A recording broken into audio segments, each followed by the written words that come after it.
하나님 말씀은 느헤미야 13장 29절부터 31절까지입니다. 한 목소리로 함께 읽겠습니다. 내 하나님이여, 그들이 제사장의 직분을 더럽히고 제사장의 직분과 레위 사람에 대한 언약을 어겼사오니 그들을 기억하옵소서. 내가 이와 같이 그들에게 이방 사람을 떠나게 하여 그들을 깨끗하게 하고 또 제사장과 레위 사람의 반열을 세워 각각 자기의 일을 맡게 하고 또 정한 기한에 나무와 처음 익은 것을 드리게 하였사오니 내 하나님이여, 나를 기억하사 복을 주옵소서. 아멘. 이렇게 느헤미야는 끝을 맺게 됩니다. 나를 기억하사 복을 주옵소서. 아버지여, 내 영혼을 받아 주시옵소서. 십자가상에서 그리스도께서 지상의 모든 공생애를 마치고 하나님께 전적으로 당신의 지상의 모든 생애와 당신을 온전히 하나님께 의탁하였던 것처럼 느헤미야의 이러한 개혁은 하나님께 향한 기도로 끝을 맺게 됩니다. 지금 29절에 나와 있는 내용은 제사장들이 그들의 직분을 더럽히고 또한 하나님께 대한 언약을 어겼다라고 이야기를 하는데, 본문의 내용을 보면 제사장의 직분과 레위 사람들에 대한 언약 이렇게 하니까 마치 이들과 하나님 사이에 특별한 또 다른 언약이 있는 것 같은 그런 뉘앙스입니다만 그렇지 않지요. 제사장이라 그래서 또 레위 사람이라 그래서 하나님과 다른 언약을 맺은 것은 아니지요. 이 언약이라고 하는 것은 사람 전체를 대신하여 하나님과 그 하나님의 구원에 대한 약속을 묻는 것이기 때문에 이 구원에 있어서는 직분과 별개로 합니다.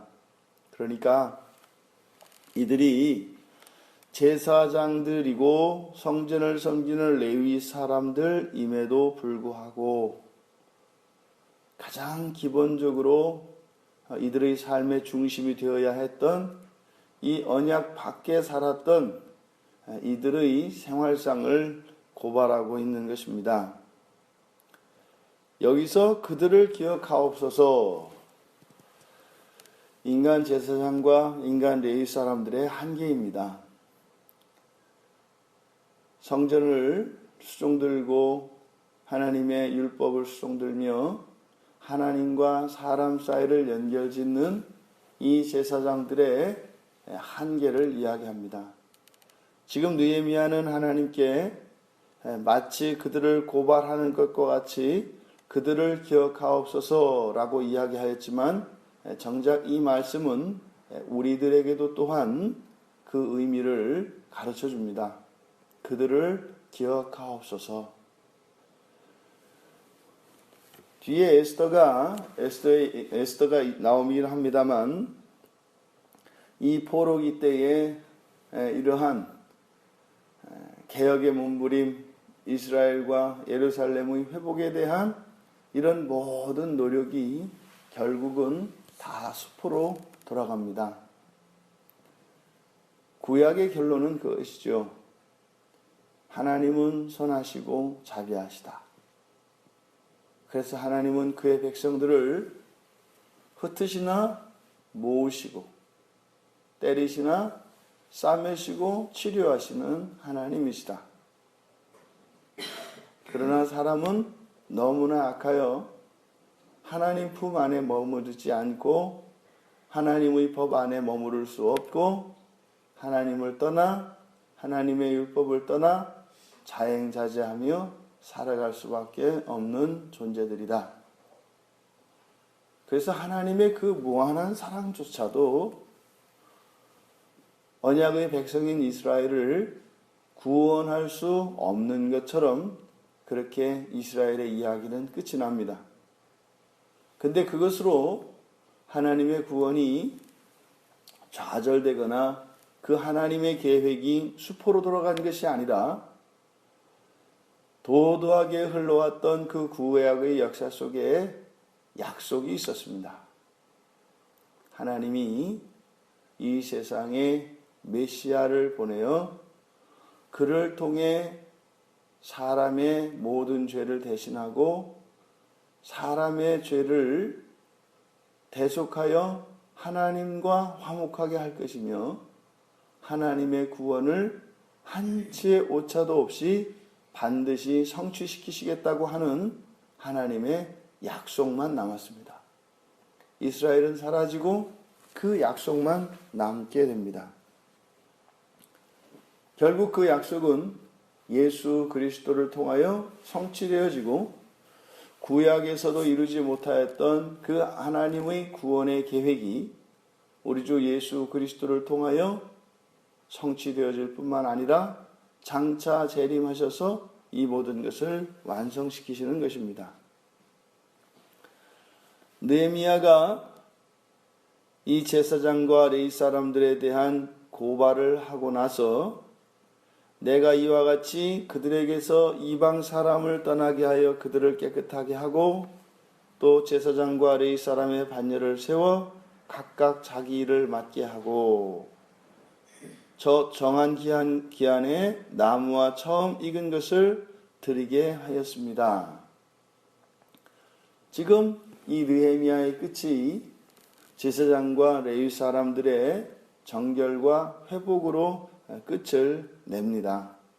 그리고 앞서서 그들을 기억하옵소서라고 하였던 고발이 나를 기억하사 복을 주옵소서. 지금 느헤미야가 개혁을 해가며 중간중간 하나님의 뜻을 구하고 또한 하나님께 기도하는 이 장면은 개인적인 기도가 아니라 공적인 기도라고 말씀을 드렸었습니다. 이 뒤에도 이스라엘 사람들은 계속 범죄를 하고 하나님을 떠납니다만 하나님께서는 느헤미야의 이 기도를 들으시고 이스라엘 백성들을 기억하고 붙잡으셨습니다. 그분이 또한 예수 그리스도이신 것이죠.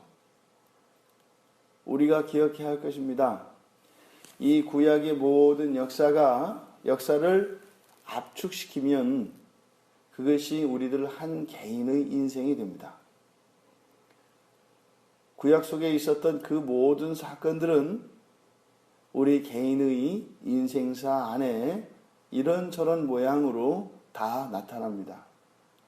구약에서 교훈은 우리의 힘과 사람의 공로로는 구원에 이를 수 없다라는 결론입니다.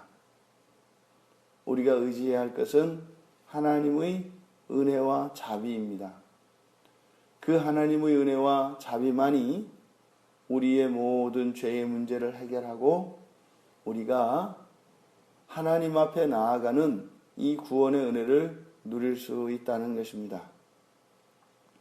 우리의 삶이 이렇게 되어지기를 바랍니다. 그리고 우리의 인생의 시간이 바로 그런 시간입니다.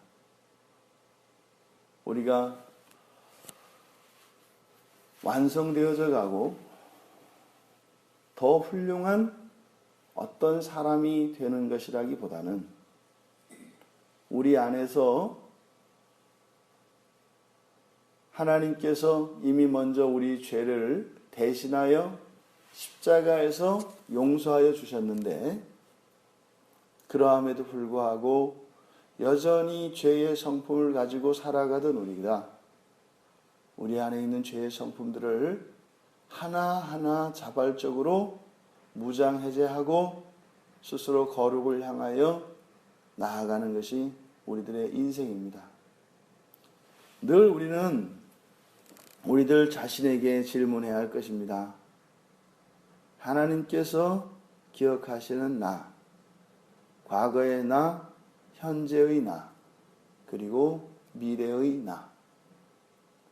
그것은 분명한 성화의 진전이 있어야 할 것입니다. 이것은 하나님과의 관계적인 측면에서뿐만 아니라 우리들 개인 개인의 존재론적 측면에서도 나 자신과 하나님에게는 반드시 그것이 경험되어져야 합니다. 이 느헤미야의 마지막 기도와 같이 또 이 느헤미야의 이 개혁과 같이 우리가 늘 하나님께 어제와 다른 나를 기억하여 주시옵소서. 또 오늘과 다른 내일을 위하여 하나님께서 은혜를 내려 주시옵소서.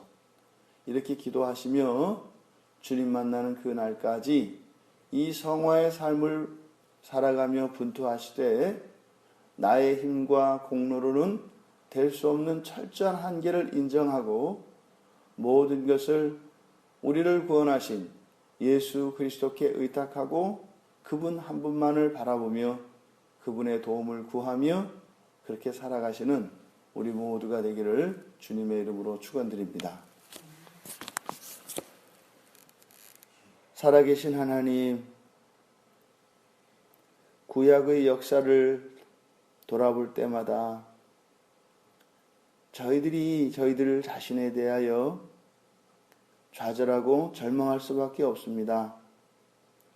하지만 언제나 하나님의 약속이 낙심하고 절망하며 실패한 저희들에게 있기에 저희들의 모든 것 내려놓고 우리를 구원하신 예수 그리스도를 바라보게 되어 저희들에게 소망을 주시는 하나님을 감사합니다. 이 한날 또한 그런 날이 되기를 원합니다. 그리스도 예수를 바라보게 하여 주시고 그리스도 예수께 의지하게 하여 주시고 그리스도 예수 안에서 그 이루어진 구원의 은혜를 누리며 하나님의 이름을 높이며 살아가는 이 한날이 되도록 은혜를 내려 주시옵소서. 감사하며 예수님의 이름으로 기도드리옵나이다.